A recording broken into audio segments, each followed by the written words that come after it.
उत्तर प्रदेश के जनपद मुरादाबाद से एक मामला सामने आया है। थाना मझोला क्षेत्र की जयंतीपुर पुलिस चौकी पर एक गरीब महिला ने गंभीर आरोप लगाते हुए पुलिसकर्मियों पर खुलेआम वसूली, धमकी और फर्जी मुकदमों में फंसाने के सनसनीखेज आरोप लगाए हैं। पीड़िता का आरोप है कि जयंतीपुर चौकी पुलिस ने उसके पूरे परिवार को NDPS एक्ट में फंसाने की धमकी देकर लाखों रुपए ऐंठ लिए। प्रार्थना के मुताबिक उसके पति मोहम्मद आदिल को चौकी बुलाकर बंद कर लिया गया और 5 लाख रुपए की मांग की गई। पैसे ना देने पर चरस में जेल भेजने की धमकी दी गई। गरीबी और मजबूरी में प्रार्थना ने जैसे तैसे करके 1 लाख रुपए जुटाकर चौकी में दिए, लेकिन आरोप है कि इसके बाद भी पुलिस ने पति को 300 ग्राम चरस लगाकर कहा कि हम जेल भेज रहे हैं, इसमें जमानत हो जाएगी, और प्रार्थना से 1 लाख रुपए भी हड़प कर लिए। उसके कुछ दिन बाद ही प्रार्थना के बेटे मोहम्मद फाजिल को उसकी फर्म MA हैंडीक्राफ्ट से उठाकर चौकी ले जाया गया। पीड़िता का आरोप है कि बेटे पर 1 किलो चरस लगाने की धमकी देकर 5 लाख रुपए की मांग की गई।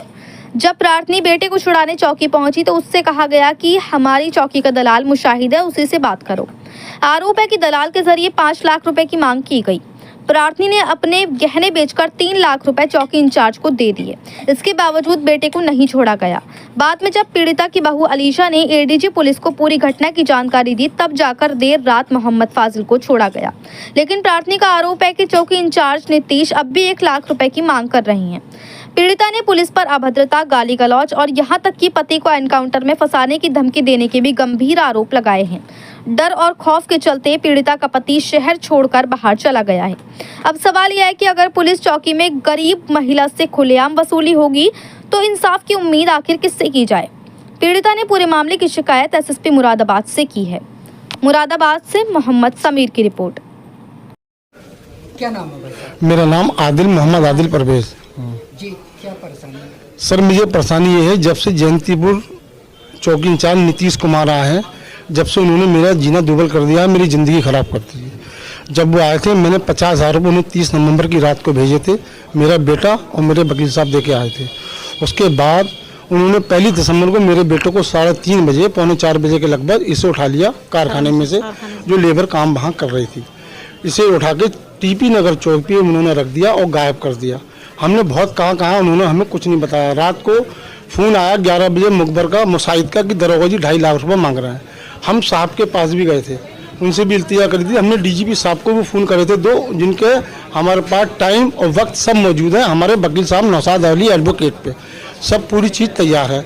उसके बाद हमने 2.5 लाख रुपये दिए, तब उन्होंने 3 बजे हमारे लड़के को से, ये जो खड़ा फाजिल, इससे छोड़ा। इन दोनों लड़कों पर मेरे कोई मुकदमा नहीं है, बिल्कुल वाइट है। एक लड़का मेरा अभी सऊदिया से आया, बिलाल, जिसका नाम है, 3 साल में, उसे भी बंद करने को कह रहे हैं। अगर तेरे बाप ने 1 लाख रुपये महीना मुझे रहने का नहीं दिया तो मैं फर्जी मुकदमों में बंद करूँगा, और नहीं तो SH खोलूँगा, नहीं तो 5 लाख रुपये में चाहिए। सर, मैं 70 साल का बुढ़ा हो गया, मुझ पर क्या SH खोलेंगे? मैं अब 3 महीने से अपने घर से गायब हूँ, दर दर की ठोकरें खाता फिर रहा हूँ। सर, ये मेरी बीवी खड़ी है जो दिमाग से पागल हो चुकी है, दरोगा जी ने से पागल कर दिया है। पहले क्या काम करते थे? पहले सर 10 साल पहले सट्टा करते। मेरा सर परचूनी की दुकान थी, परचूनी दुकान चलाता था मैं। उससे पहले मैंने तो सट्टा करा था 2-4 साल, जिसपे मुझ पर NDPS के फर्जी मुकदमे पुलिस ने लगाए थे। अब मैं कुछ नहीं करता हूँ, अब मैं घर से भी गायब हूँ 3 महीने से। अब मैं सिर्फ न्याय चाहता हूँ। आपने एप्लीकेशन SSP साहब को? सर, कल SSP साहब के यहाँ मेरा बेटा और मेरी बीवी गए थे, तो SSP साहब ने आश्वासन दिया था कि तुम्हारे साथ न्याय होगा। उन्होंने दरोगा जी को बुलाया भी था, लेकिन ये नहीं पता चला क्या बात हुई। अब जब ये लोग बाहर आ गए तो एक जो मुशाहिद मुखबर है दरोगा जी का, उसका फ़ोन आया मेरे बेटे पे, इस पर फाजिल पे, कि हमने दरोगा जी का मसला तो निपटा लिया, लेकिन अब तुम्हें निपटना है, अब हम तुमसे निपटेंगे। और दरोगा जी का कहना ये है, फर्जी मुकदमे लगाएंगे तुम्हारे दोनों बेटों पे, बाप पे, और तुम्हारा जीना दुर्बल कर देंगे, ज़िंदगी ख़राब कर देंगे हम। आपके पास क्या क्या रिकॉर्डिंग है? हम पे सार जो रिकॉर्डिंग है, जो हमसे पैसे मांगे गए हैं, वो सब रिकॉर्डिंग हमारे पास है। कौन मांग रहा है? मुशाहिद के जरिए दरोगा जी मांगते हैं, जयंतीपुर चौकी इंचार्ज नीतीश कुमार, वो धमकाते हैं मुशाहिद के जरिए मेरे बेटों को। अगर साहब मेरे बीबी को कुछ हो गया तो मैं आत्महत्या कर लूँगा। अगर मेरी जिम्मेदारी नीतीश कुमार दरोगा जी पे होगी, अगर मेरे साथ और मेरे बच्चों के साथ कुछ होता है। मेरी बेटी रान बेबा है, जो मेरा दामाद 7 साल पहले ख़त्म हो चुका है। उसकी 4 लड़कियाँ जवान हैं, एक बेटा है 5 साल का, वो मेरे पास रहते हैं, जिनका लालन पोषण मैं ही करता हूँ। और जाके मेरे घर पर अब कुछ नहीं सर, मैं कुछ नहीं करता। अब तो मैं अपने कारखाने में बच्चों के साथ बैठता हूँ, मेरे बच्चे काम कर रहे हैं, कल का काम हो रहा है, ट्रॉफी बननी है। आप जाके इंक्वायरी कर लें, देख लें मेरे कारखाने में, लाकड़ी फाजलपुर में मजार के सामने मेरा कारखाना एम.ए. हैंडीक्राफ्ट के नाम से, आप चेक कर लें सर। इंक्वायरी नाम है सर आपका? मेरा नौशाद अली एडवोकेट। नौशाद जी, क्या है पूरा मामला? मामला ये है, ये कुछ टाइम पहले इनको एनडीपीएस के मुकदमे में जेल भेज दिया था पुलिस ने।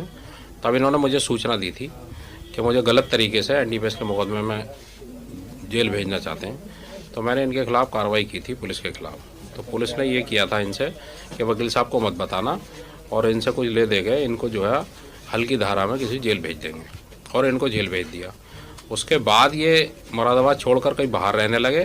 तब से लगातार पुलिस मझोले की जो पुलिस चौकी है जयंतीपुर, वहाँ के पुलिस वाले और दरोगा जी ने आए दिन परेशान करते रहते क्या हैं। नाम है दरोगा जी का? इनका नाम जो इन्होंने मुझे बताया, वो अब जो आए हुए हैं लेटेस्ट हैं, वो नीतीश कुमार हैं। मतलब पूरा टीम इनके घर गई और इनसे कहा अगर इस क्षेत्र में रहना है तो 1 लाख रुपए महीना हमें दोगे, वरना हम तुम्हें यहाँ नहीं रहने देंगे। तो मैंने कहा ये तो गलत है। मेरा एक सवाल के, अब तक कितना पैसे ये दे चुके हैं?